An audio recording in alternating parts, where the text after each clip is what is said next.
Hi, everybody, and welcome to another episode of the OutMarket.Pro podcast. I'm your host, Mark Stein.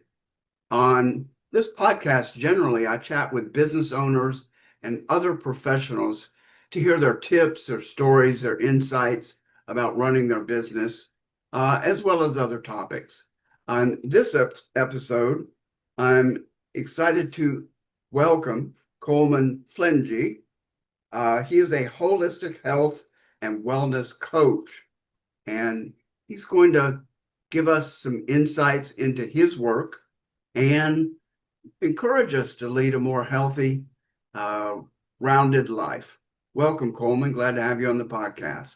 Good afternoon, Mark. Glad to be here. Thank you so much for the invite, and I'm very excited for today's podcast. This is actually the first podcast recording I've ever done, so this is a very monumental moment for me in my professional journey, and I'm excited to be doing it here with you. Great. Well, I'm glad to provide the first opportunity. And I think you'll find me pretty easy. So You I are won't try to indeed. stump you. Uh, Good. Before we get into the topic, we have something in common, uh, our Kentucky roots. I'm Mm-hmm. originally not from there, but I lived most of my adult life in Louisville, Kentucky, or as the natives call it, Louisville. Mm-hmm. Always had trouble with that. And you're from the other part of the state. Talk a little bit about your part of Kentucky. Yeah, so Louisville indeed, and it does feel weird to say Louisville, and I've had to correct many people throughout my life on how that is supposed to be pronounced. I hail from the western part of the state near Paducah or Murray, if anybody knows where that is. I come from a very small town called Benton, Kentucky, for anyone who's particularly interested. My hometown that I actually grew up in had 3 stoplights in there, if you can believe that. And if that wasn't enough, we were considered a large town because our neighboring town only had a flashing stop sign. So we were big money up in Giraffenville because we had the stop signs there. And it is a wonderful place to visit. I go back and visit my family periodically throughout the year, and it is a beautiful place. We were right on the lake, and I was fortunate to have a fantastic childhood experience growing up there. And then when I turned 18, I realized that there was more that I needed to see in this world. I was waiting tables at one of 2 sit-down restaurants in our town called Ponderosa Steakhouse. Have you ever been to a Ponderosa? Oh, yeah. Okay. I think there is still one over in Orlando, and I keep telling myself I want to go over there and try it out just for the nostalgia.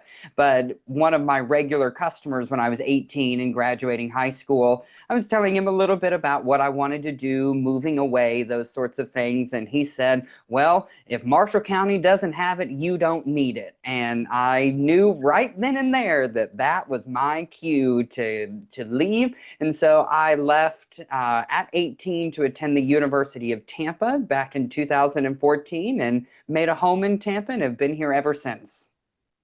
Very good. And I love it here as well. Okay, so let's talk about holistic health and wellness. And this is this can't just be a profession for you. This has to be a mission. So I want to hear to start out with what's your mission here? What are you hoping to accomplish in your role as a health and wellness coach? That's a great question. And it's something that I go back and forth on a lot, and really being focused on why do I wake up every single day and put out the content that I do or write. And I think if I could synthesize my mission, it is just to help people understand that living a happier, healthier life is not difficult. Living a good life is not some mystical, unattainable goal that is only achieved by a select few if you are willing to live on a sailboat and sail around the world, right? I think that especially for people of my generation, we are fed this idea that in order to live a happy, healthy, well-balanced life, that you have to completely deviate from what society is doing. And at some level, I do think that that is correct, and we can get into that later. But just generally speaking, you don't have to radically change your life in order to have a better existence. I was really motivated by people like my mother, for example, that she wants to live healthier. She wants to be a happier, healthier person. She wants to do the right things, but she doesn't want to quit her job and become an online entrepreneur like her favorite child here. And there are a lot of people that are in that boat. I've got a best friend of mine that she loves what she does, but definitely feels that there are aspects of her life that are missing or lacking, especially in terms of fulfillment, and helping people realize that they can find more fulfillment each and every day in whatever life they are living is a huge passion of mine, because I think that those people tend to get forgotten, that we focus, especially in the health and wellness community. And if you watch any number of holistic wellness practitioners, there is always an underlying message of quit everything, make a brand new life for yourself, and whatever you're doing is not good enough or not sufficient, or you're not going to be able to find fulfillment in those things. And that's just simply not true, especially when it comes to occupational wellness and being satisfied in your career. So for me, I want to reach those people. I want to talk to the person that says, you know, I like most of my life. The majority of my life is just fine. If we talk about my story later, that's a part of my story of building a life that's completely fine and dandy, no major hiccups or kinks. But just because it's fine and good enough doesn't have to be the fullest expression of our human experience. And so for me, bringing that message to people and helping people to realize what that looks like in their daily life is, my main mission. Okay, I'm going to take the bait. What is your path that led you to this point and to this realization? I figured we would get there at some point. I started out as a music educator. I taught elementary school for 4 years, and then I just recently finished up teaching high school for 4 years. I have a master's degree in choral conducting and music education. And when I set out on this path, I am not a naturally gifted person musically, which often comes as a surprise to a lot of people. Growing up, I was not the musical prodigy. I did not do anything in music seriously until my senior year in high school. And if I'm being completely honest, I did not know that I was going to study music until the University of Tampa came back and accepted me into their music program. And I kind of scratched my head and said, I guess I'm going to Tampa to study music. That was how I found it there. And I like to say that music chose me for a reason. And in this journey of entrepreneurship, I'm discovering more and more reasons as to why music chose me. But the slight deviation there, getting back to my story. So I taught music, and I built a career that anyone could be envious of. I was at an amazing school.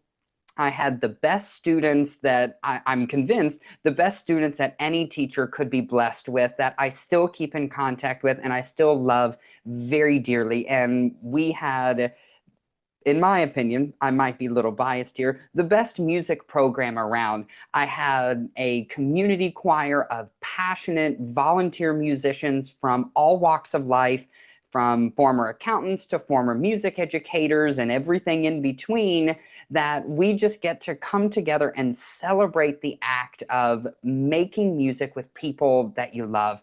And then I also had a church choir working with my former mentor. Well, I shouldn't say former, he is still a current mentor of mine, just in a different capacity. But my high school, or sorry, not my high school, my collegiate choir director, we got to partner together at a beautiful historic church, St. Andrew's. Episcopal Church in downtown Tampa, if you've ever been there. Historic parish, founded in 1871. The building that we were in was constructed in 1904, and there are even elements in our 1904 building that exist from the original 1871 structure. So being able to perform there, not just in the amazing acoustic space, but alongside world-class musicians, was a truly wonderful experience. And I cannot think of anyone who is in the world of choral music that would not love exactly what I was doing. And I thought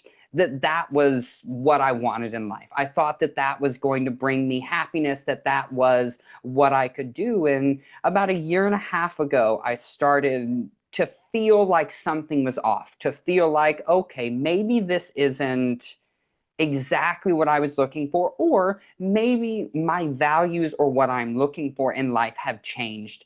And so I started asking myself the question, if everything stayed the same for the next 30 years, would I be okay with that? Because the reality was, the positions that I was in were lifelong positions that, full honesty, I could have stayed in those positions for the rest of my working career and probably had a fantastic time doing so.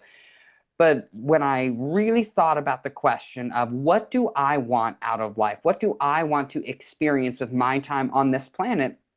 I came to the unfortunate, I shouldn't say unfortunate, because I am grateful to have been brought to this awareness that where I was at was not in direct alignment with where I wanted to be. And so I made the decision to leave teaching back in May, to start this business called the Uninterrupted Life, which is, from a business perspective, the mission of the business is to answer the question, who are we uninterrupted? Who are we if all we have is green lights in our life? What would we do if there were if there was nothing stopping us? And that was the genesis of my journey. And through that, over the last couple of months, I have been forming my business, taking on private clients, and figuring out exactly what it is in terms of a new professional endeavor I want to pursue, and where I want to go. And we can talk about those sorts of things later. But that's a little bit about my path, and how I got here, just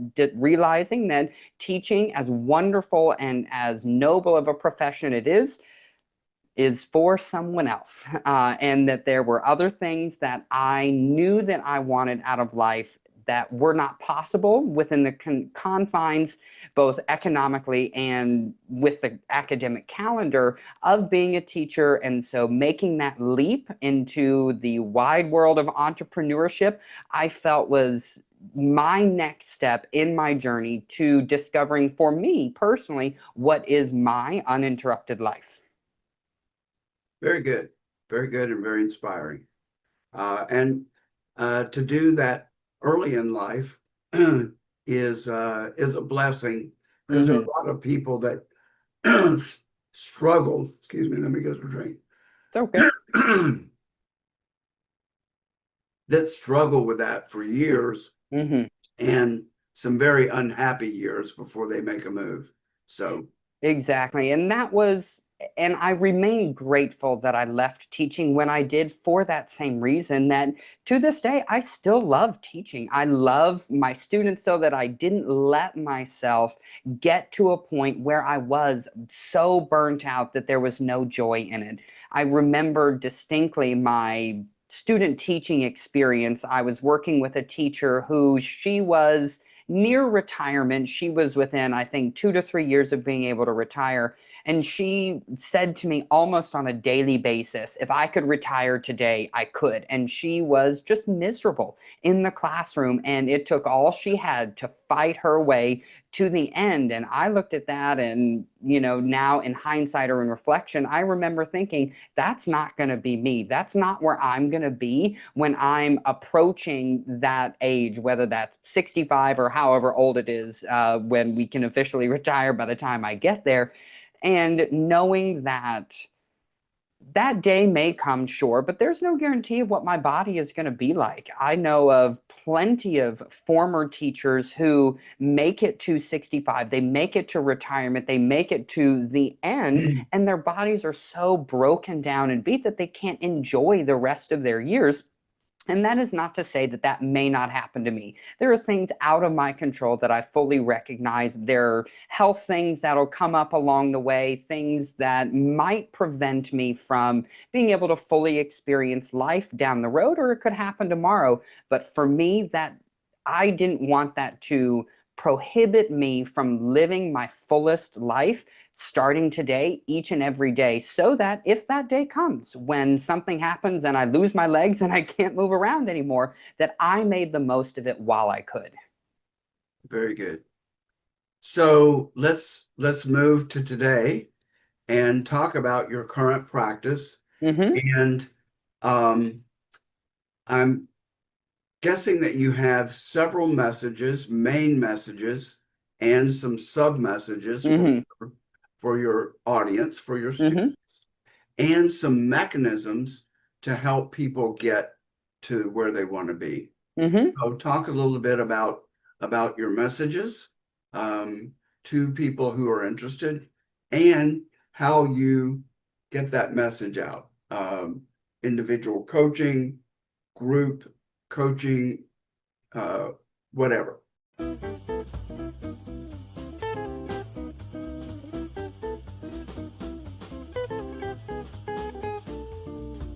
Hi, I'm Mark Stein, president of OutMarket.Pro.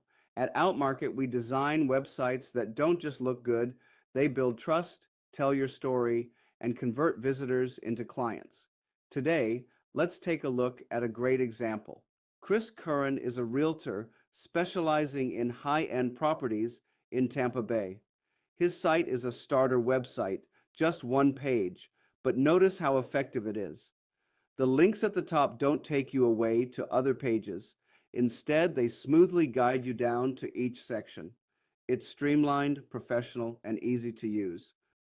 Right up front, you see his message of local expertise, global connections that sets the tone immediately. Scroll a little further, and you'll find his background, local roots, marketing savvy, and leadership experience, the qualities that set him apart in a competitive market. Next comes his past sales section, real properties with full details that prove his track record in luxury real estate. And just below, testimonials from satisfied clients. These aren't just short quotes, they're full stories of trust and success that build confidence. He also provides resources, buyers and sellers guides, and a mortgage calculator that deliver value before you even reach out. And finally, a clear contact section with multiple ways to connect, making it effortless for prospects to take the next step. That's the power of good design. Clear, beautiful, and built to impress. If you're looking for a simple one-page site like Chris's, we can build that for you. And if your business calls for a more complex, multi-page site, we'll deliver it with the same elegance, structure, and impact. Let's create a site that tells your story with clarity and style. Visit OutMarket.Pro or call me today to get started.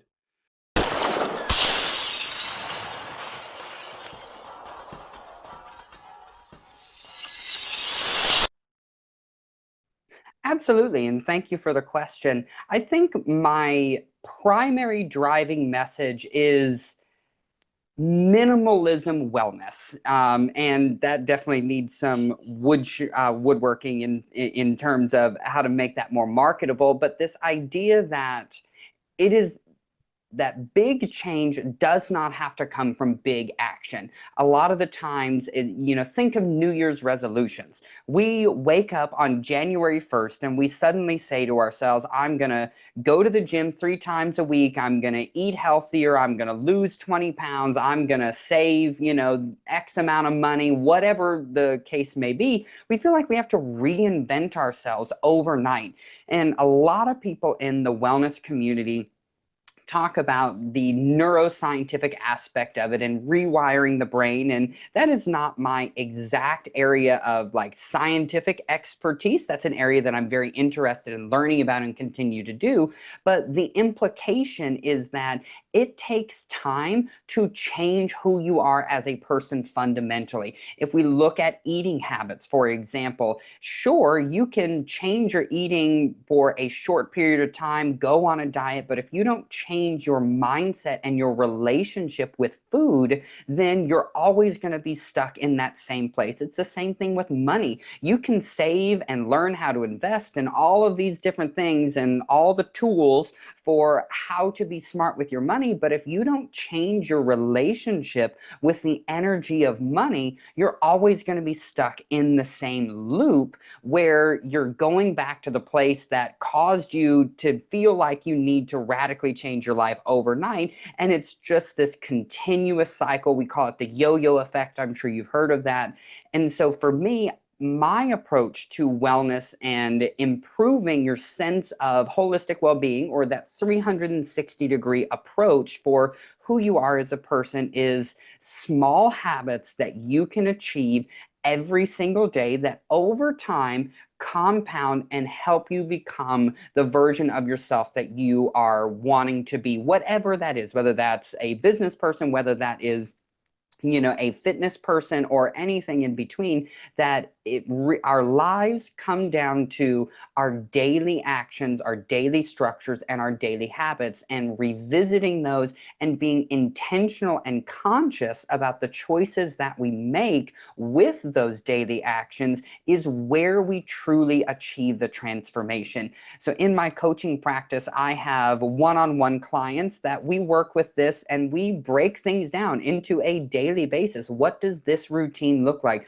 What does this structure, what does this habit stack look like in order to move us in the direction of where we want to go, with the recognition that, yeah, maybe we do eventually want to get to the point of we've lost 30 pounds, we eat healthy, we go to the gym 5 days a week, blah, blah, blah, wherever we want to go.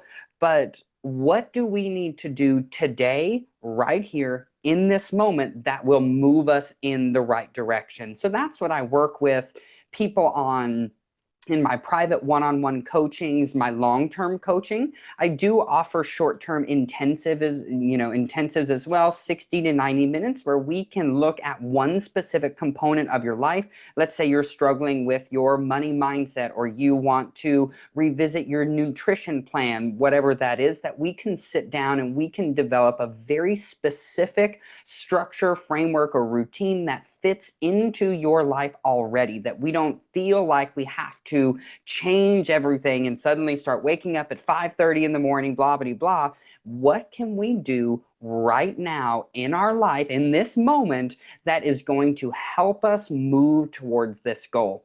I have a couple of other side projects that I'm working on aside from so that's really like my coaching practice. And then I'm also in the process of developing a holistic wellness app, a 360-degree holistic wellness app called Arete. And the vision behind that app is centralizing the wellness experience. That many people have 5 to 6 different apps. They've got a meditation app, they've got a nutrition app, they've got a habit tracking app, they've got a focus app, they've got to insert whatever app here. And it's a pain in the rear end to have to cycle through those. And so I said to myself, well, what if we just put it all in one place? What if we just made the wellness experience easy and accessible? Because I truly believe that anyone, it doesn't matter whether you're a high school student or whether you're retired and enjoying your retirement, that everyone can have a happier, healthier life if they have the right tools. And so for me, creating the app is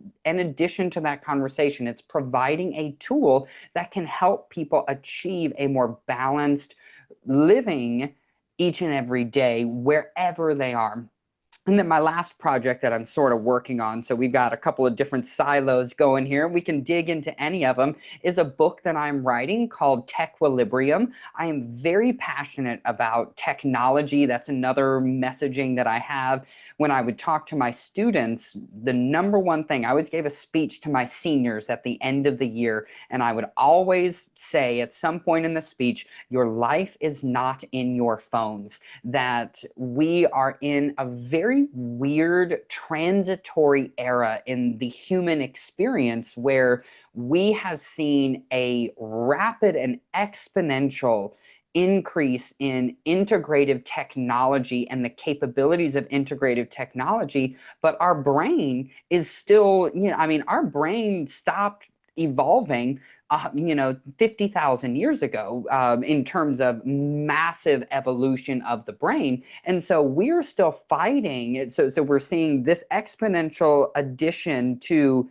the inputs in our brain, all of this access to information, and our brains are still in that primal state. Whether we like it or not, it's still in that primal state where its function is only to figure out how can we survive today. It is not meant to cope with long-term overwhelm and long-term or chronic stress that comes from all of these, all of this technology, social media being a huge one. So my book, Techquilibrium, is hopefully going to be an addition to the conversation around how do we approach the rapid increase in technology and still preserve core elements of being human? How do we, because technology is not going away. There are lots of books out there that are anti-social media, 10 reasons to delete your social media, anti-AI, whatever it may be, but that doesn't change the fact that it's here. It doesn't change the fact that it exists, and it doesn't change the fact that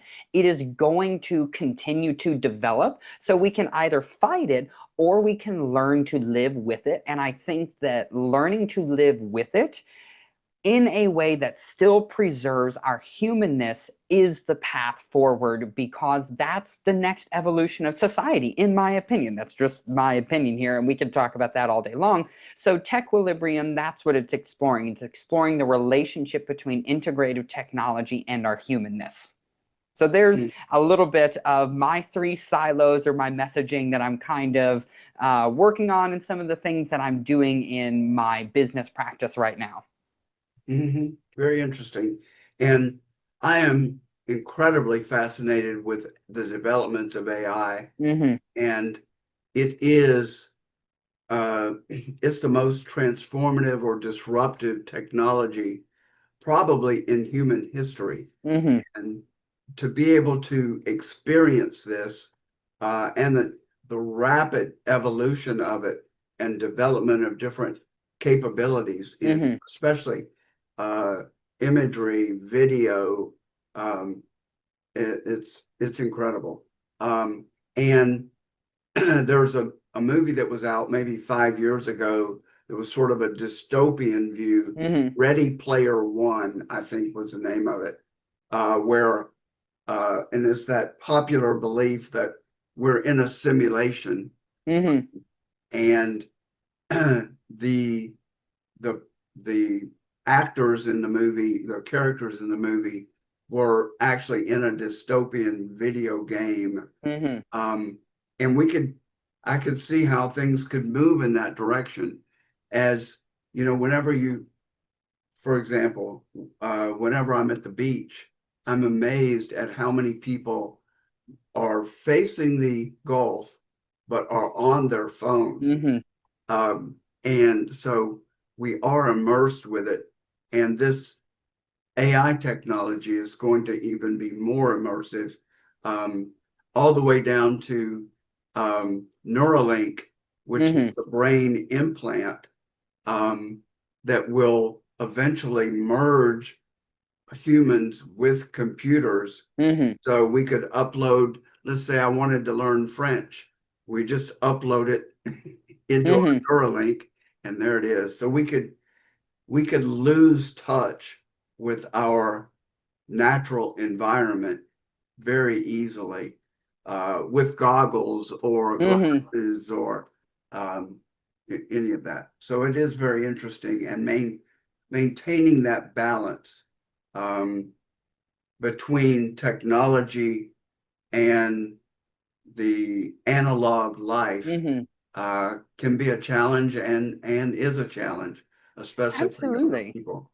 And I think that now is the time to be having that conversation. And I do think that there are whispers around the world of people that are exploring this, of okay, the awareness that maybe some things are happening with technology and we are facing, I'm hesitant to use the word existential crisis because I don't think that, that may be what it is, but I don't want to be an over dramatize. I don't want to over dramatize it at this point, but I do think that we are reaching a point where AI is already substituting elements of the human experience, that you can hop online and you can have an AI therapist if you need to. You can have AI create something entirely for you. And we're already seeing, videos, for example, that are becoming increasingly difficult to discern, is this real or is this AI generated? And I think that that is starting to, again, I don't want to be an over dramaticist or anything, but it's starting to scare people or awaken them to asking that question. I like to phrase it this way: when AI is cooking your dinner for you, what's left? When AI is in your kitchen cooking your dinner and it serves you, what element of our human experience is fundamentally left, for us at that point?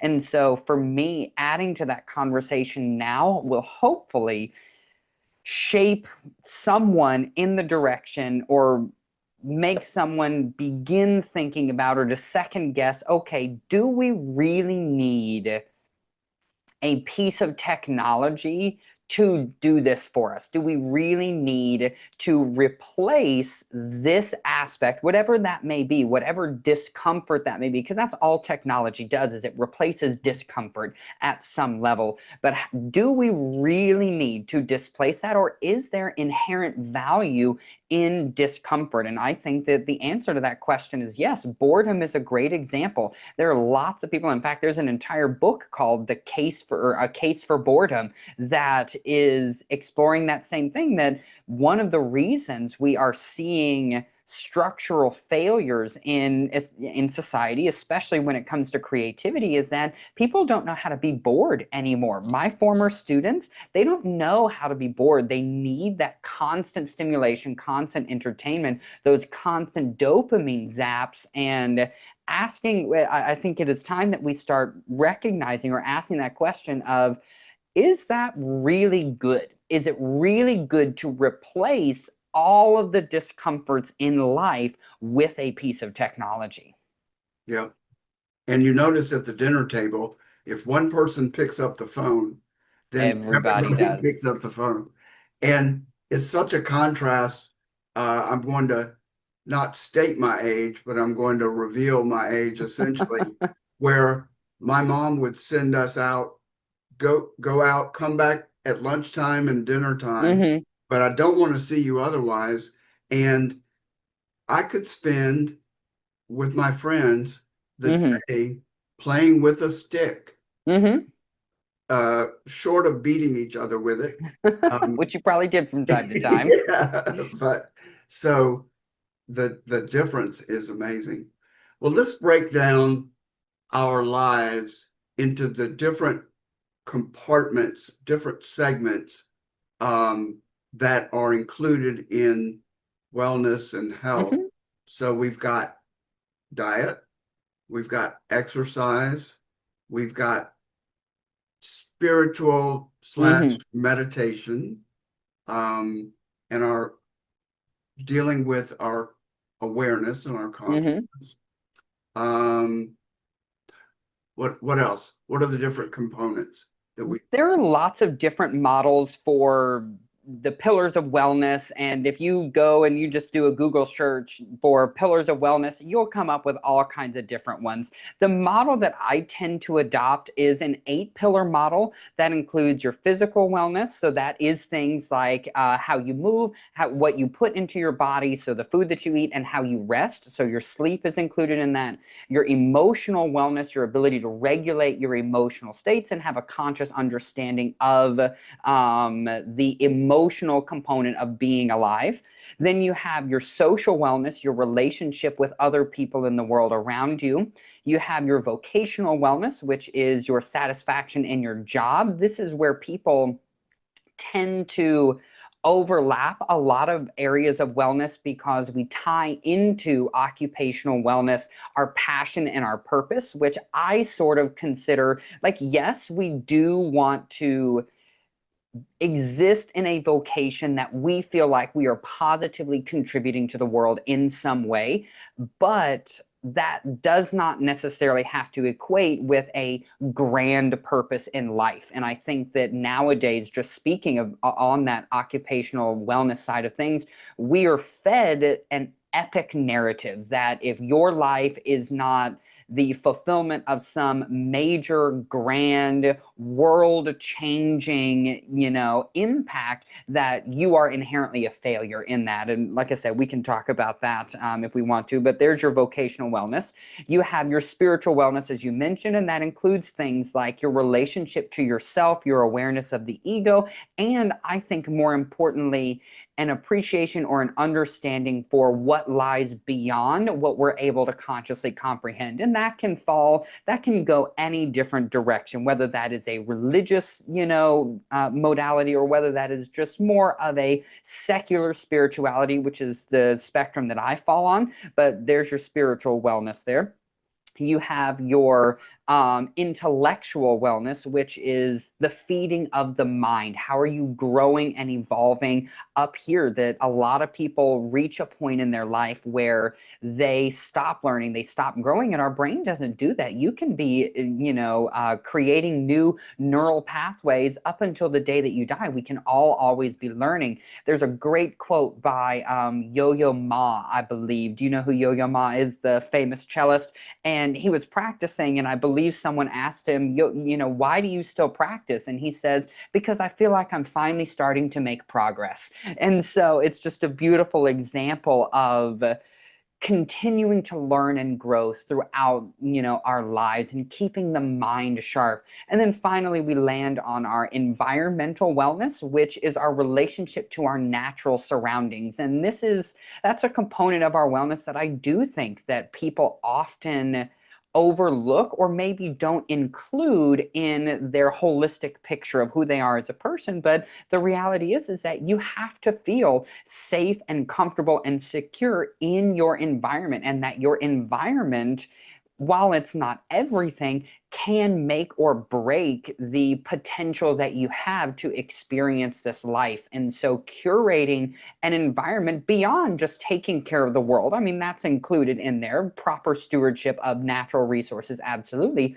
but at a more personal level, ensuring that the spaces that you in are feeding you and helping you to become the version of yourself that you want to be is also a very important component of your wellness. So we can recap the 8 that I kind of go in is physical, emotional, spiritual. I'm going to go in a different order because I can't remember what order I went in there. Occupational, environmental, intellectual, and this is where I always lose track on what I said. Did I say social already? And then so social is another one. And then what was the last one? I said intellectual. I don't know. If anyone wants it, they can go back and record it. But You just saying them all rewind in this. order.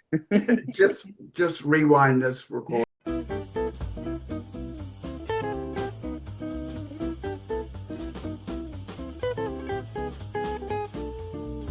Social media posts are more effective when they stop the scroll, and nothing grabs attention like video.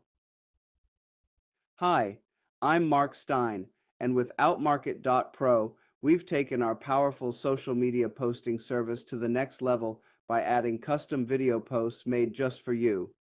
Using our video creation tools, We create short, personalized videos on topics that matter to your audience and reflect the expertise of your business. These videos are integrated right into your social media feed as part of our program that delivers 3 high-quality posts every day, 5 days a week. Whether you're in real estate, insurance, financial services, or any professional field, video content dramatically boosts engagement and visibility. Pricing varies depending on topic complexity and the format you choose, but the value is clear. Your brand gets more exposure and your audience stays more connected. Let's make your social presence more dynamic and more personal. Schedule a call with me at the link below, email me at mark@outmarket.pro, or just give me a call at 502-333-4718. Let's put the power of custom video to work for you.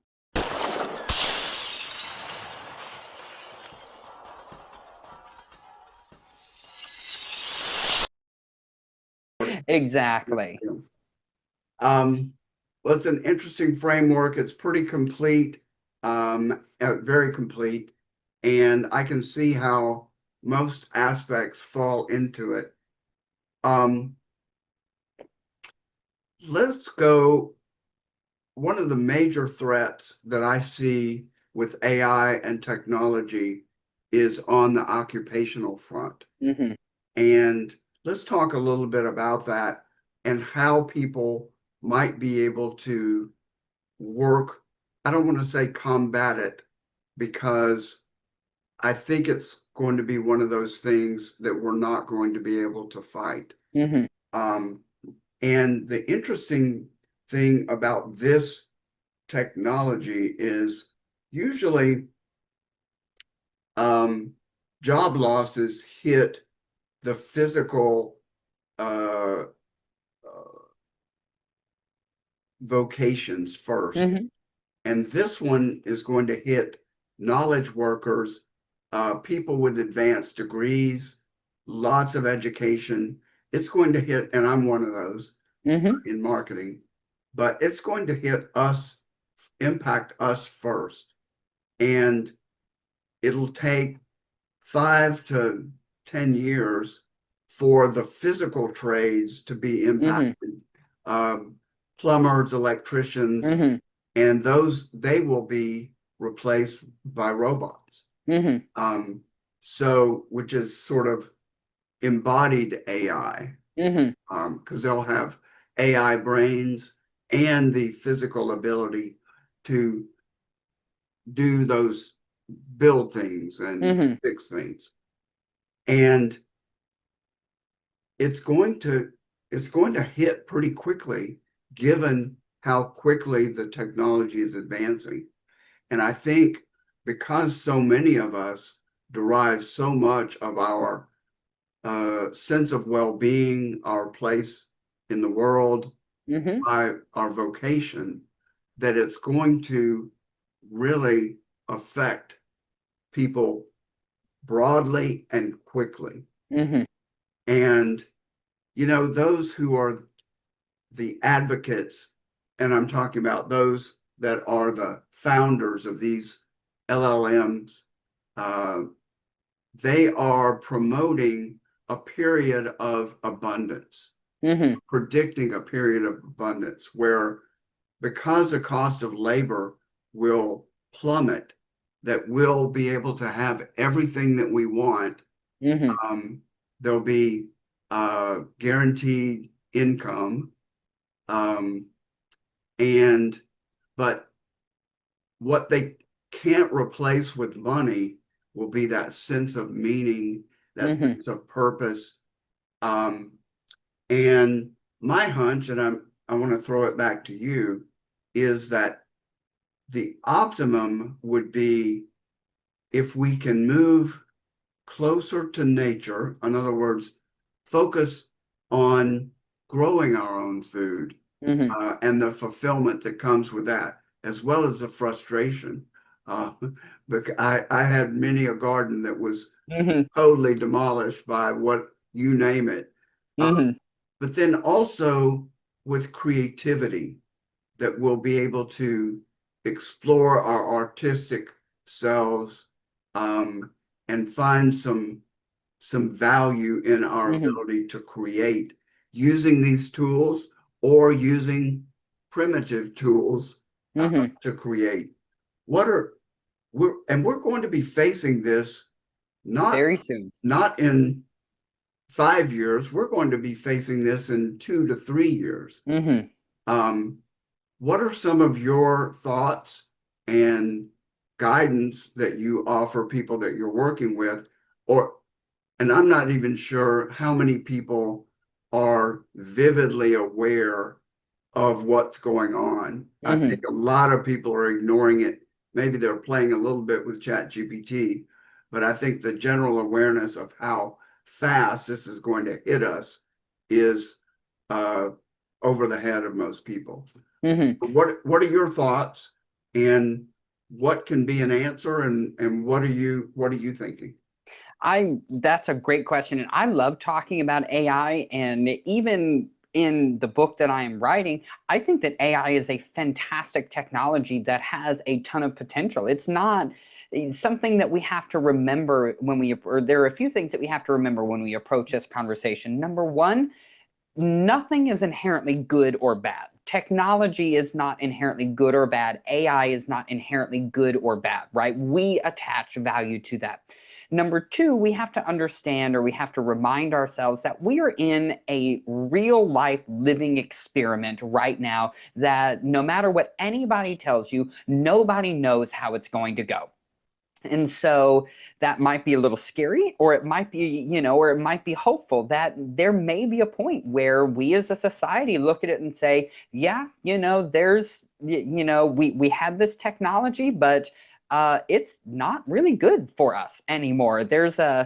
I'm not a huge theorist, but if we can go down a brief conspiracy rabbit hole, there's an entire idea that at some point in the past, we achieved a really high level of technological advancement, realized that it was not good for us, and basically reset society. That's one avenue that we use to explain things like the pyramids, just for example. And again, we don't have to spend time on conspiracy theories, but that there may be an element of this is just the cyclical nature of technology, that we will get to a point where it becomes too invasive, too immersive, and separates us too many degrees from what it means to be human. And we say, enough is enough. It was great while it lasted. We did some good things with it, but you know what? We don't need that anymore. And so I think that that is one side of things.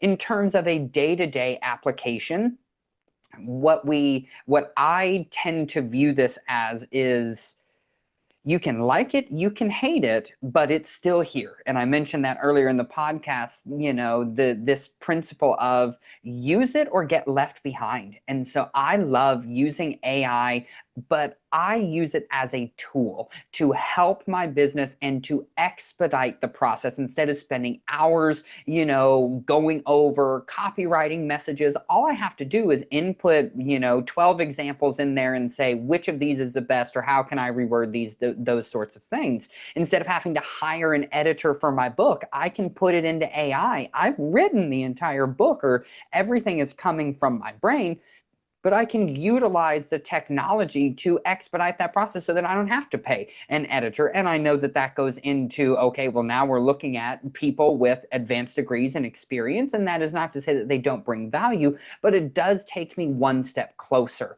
And so identifying areas in our life where it can help us, but not substitute for human creativity. And I think that's where a lot of people, especially people who are unfamiliar with AI, that is where the line becomes dangerous. And we talk about it with our students all the time that AI, at least not yet, cannot write an entire book or an entire paper on whatever topic in your unique in your unique voice and your unique style, or bringing together all of your unique experiences into a cohesive narrative. It just doesn't have that. And until it's able to implant itself in our brains and do that, then we don't have to worry about that. And I hope that that day never comes. I think that you're correct. I think that it will happen if it's not already happening, but we can leave that for that's an extreme that we can leave for later.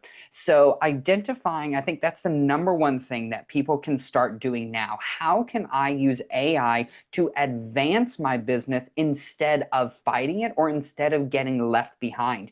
And I approach my relationship with AI not like I have a conversation with it. It's my business partner. It's my sounding board. It's here's my ideas. What are you hearing? Let's go back and forth with this. Let's have a conversation about it. And even though it's not a substitute for actual human experience, and I still value those things in my life, it is at least a viable substitute in the short term or in the immediate usage. So when we approach this idea of AI replacing jobs, I am left with a little bit of hope that we always have this conversation on the brink of technological advancement. Do you know the song, the TV Killed the Radio Star? Yeah, it's the same idea that right now we're just in the face of something new. We are in the face of a monster, and you mentioned it earlier, that is probably the largest single technological advancement the human race has ever seen in, our existing historical understanding. And that is scary, it is daunting, but that doesn't necessarily mean it is going to be the inherent or total collapse of society. That I find solace, or I find resolution in the historical understanding that every time we have been faced with a major technological advancement that we thought would replace jobs, that we thought would, bring the whole world down, that we have found a way to create new meaning, especially when we looked at mechanical automation in the early 20th century. Like, oh my gosh, there's going to be no more middle class labor. Well, we just found different ways of doing it. We found other ways of finding that meaning and purpose. And I think you're exactly correct that maybe on the other side of this technology, we do reach a point where we no longer have to work in jobs that can be outsourced technologically, so our basic needs of survival are met, and we can explore greater levels of connection to nature or connection to ourselves and creativity. In my book, I have a whole chapter on creativity that I just wrote, and in that conversation with technology, that human creativity, I am not convinced that there is ever going to be a piece of technology that can replace that, or that can viably substitute for the inherent act of human creativity. Because I view creativity, this is getting a little bit more spiritual or metaphysical, but to be creative is to have a conversation with the universe. The greatest creatives of all time, and I'm going to relate this to music because that's my background, Johann Sebastian Bach, who is regarded as the greatest musician of all time, or even someone like Beethoven, who is the greatest symphonic writer of all time, they accessed something, an indescribable quality of humanness that allowed them to create what they created. And for me, I believe that is because they opened a channel with the universe, with universal consciousness, with something larger than themselves. And the fundamental, unifier there is being human, is the human brain, is our access to things that we do not yet understand, with this strange gift of consciousness that, to the best of our knowledge, we're the only people that experience, or we're the only species in the entire universe that we know of that experience consciousness at the level at which we do, and creativity comes from that. And so for me, that is where I think the hope for humanity is. It is in preserving the element of true human creativity and exploring what that creativity or what that creative output looks like for all of our lives, because I don't foresee that ever truly substituting or being substituted with technology. Yeah. And a quote that I like that speaks to your point is your job will not be taken by AI. It will be taken by somebody using AI. Mm-hmm. So we better learn to use it. Absolutely. And I think that reinforces your point. And the creativity uh, is is just amazing. And right before we started the podcast, I may even show you this Mm-hmm. or show the audience this. I was experimenting with one of the new video tools to create a birthday video for one of my team. Mm-hmm. And I uploaded a photo of him. Here, let me just show it. Just Okay. I uploaded a photo of him into Google's new video program, Flow. I heard you. Was that the one you were talking about on the networking event that I was on? I think it was last Monday. No, actually, it's different. Um, That one was Banana Rammers. Nano Banana is an Yeah, that one. editor from them. But watch this. Can you see my screen? Yes, I can. And I'm not going to worry about the audio. Um, it's his birthday. Happy birthday. Happy birthday to you. That was a previous version. Mm-hmm. But look at that. To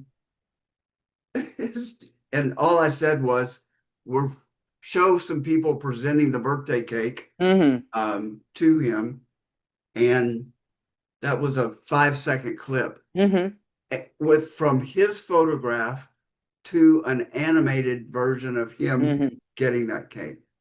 Just incredible. And it's Well, only going to let's get more developed after that, which is the craziest part, that to think about what is this, you were talking about it earlier, what is this going to look like in 2 years? I mean, just in the last, I think in the last 2 years, we've seen it go from just a very simple chat GPT 2.0 model to now being able to do that in just 2 years. And so, speculating, and I'm not the person to speculate on that. I do not know enough about AI technologies to be able to confidently say what its capabilities might be in the future, but it is very, I mean, I think it's cool to recognize, this is how far we've come in such a short amount of time, and where could this be, or what is it going to look like, in the future, in yeah, the very near future. certainly movie making is going to Mm-hmm. change. So um, let's see. We need to start winding down here. Okay. But let me just talk about one other thing that you mentioned on intellectual uh, Mm-hmm. stimulation in our intellectual life. Um, I am such a fan of YouTube. Mm-hmm. I built my house in the country uh, decades ago, Mm-hmm. and if I had YouTube instead of a manual Right. opened up in front of me, I could have done some amazing things and much easier. But YouTube, I can go from traveling to Bolivia to learning how to do something to winding down with a favorite music Mm-hmm. video.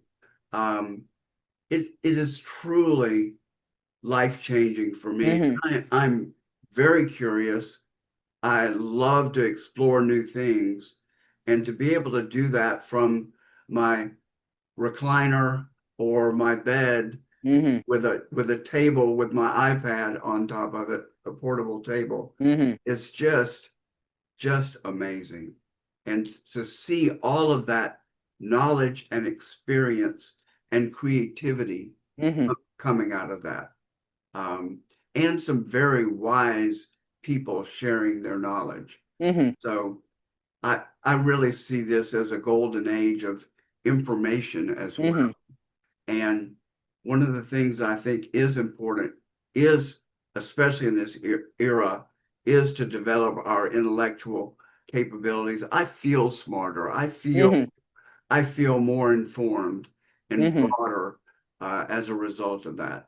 And Mm-hmm. I think it's an important component for mm, preservation Yes. of our well-being and Mm-hmm. our sense of who we are. Mm-hmm.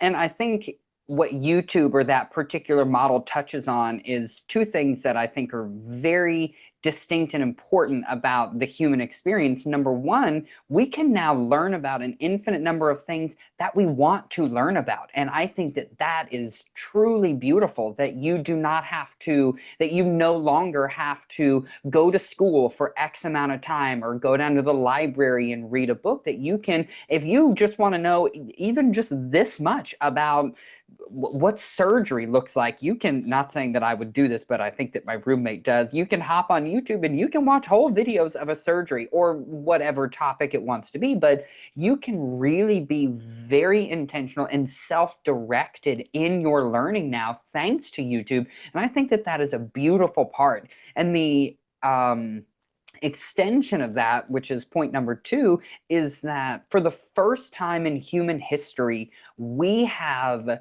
visual and intellectual access to the entire world. That even just, I would argue, less than 100 years ago, being able to visit places like Bali, Indonesia, or seeing the remote places of Africa, or seeing, national parks in China, very few people, an astronomically minimal percentage of the population ever got to experience those things, even if they're not physically there, just to see what it would look like. And now we can see in vivid detail, down to the grains of sand on the beach, in Jamaica, we can see what the rest of the world looks like. And that is very exciting. And I often marvel at how much there is out there to see in the world. And I am so grateful that I have the ability to watch a 5-minute YouTube that takes me through a 5-day itinerary in Polynesia. Sure, I'll watch that. I'd love to. Or in New Zealand, or to be able to share that information and share, for me, it's the most beautiful parts of the world. And I think that I am a very beauty-driven person, that I believe that everything in the world has inherent beauty, and I just love exploring that and experiencing that. And so something like YouTube, or this, new technology that we have, we can experience that or see that much more tangibly and in a much realer sense than we've ever been able to in, human society. And I think that that is, to me, one of the biggest or most monumental or significant gifts of technology. Yeah. Well, I'm confident we could go on for We hours, probably could. but at some point people are going to drop off. And so um, I'm really impressed with the breadth of focus that you have. So many people that are focusing in this area of health and wellness are more narrowly focused, Mm-hmm. and their vision is not as broad. Mm-hmm. So I appreciate that about you, Well, thank and you. I think it can both serve you really well and the opposite, Mm-hmm. because having some focus will help in your business as well. Mm-hmm. But it's been a real pleasure uh, and positive experience just talking with you and interacting with you. So if someone would like to work with you, how can they best reach you? Absolutely. And I do just want to express, I've loved talking about this, and having a broad focus is, just who I am as a person. There is, and this because you're a marketing person, there is all kinds of messages about niche down, niche down, niche down. And then once you niche down farther until it's so painful that you have niche. And I resist that a little bit, and I will not, uh, say that that doesn't create some hindrances in at least my coaching practice. But in terms of more broadly, I love being able to explore all of these different components of the human experience, and there's definitely some wisdom and value to be gleaned from maybe being a little bit more focused, at least when it comes to my coaching practice. But that's beside the point. If someone does want to reach out and have a conversation, if they want me to be on their podcast, if you've got other listeners, or if they want to work with me one-on-one in my private coaching services or group cohorts that I have, the best way to do so right now is through email or Instagram. Those are my two primary modes of communication. I have a weekly newsletter that comes out on Sunday afternoons. That's called my Living Uninterrupted newsletter. It's a free newsletter. Anyone is welcome to subscribe, and it is just an exploration of what I see going on in the world and how we can use what we're seeing to craft that more happy, healthy life. You can also reach out to me on Instagram, Threads, or any of my socials. It's Coleman, my first name, then a period, Uninterrupted, all one word. Very easy social handle to find me on Instagram. My plan is to begin the process of starting my own podcast or YouTube series in the near future, and that will be up. But right now, email Coleman@theuninterruptedlife.com or through one of my social channels is the best way to reach me and communicate with me. Great. And we'll put those down in the show notes. So if Great. people weren't jotting it down and don't want to rewind the video, Yes, I know it's a lot. they'll be right down there for you. Well, thank you. All right. So thanks everybody for tuning in to another episode of the OutMarket.Pro podcast. To connect with Coleman, check out the contact information he just told you down in the show notes below. To learn more about OutMarket Pro and how we help small businesses find marketing and other solutions to help them be more efficient, you can learn more about us in the show notes or by visiting us online at www.outmarket.pro.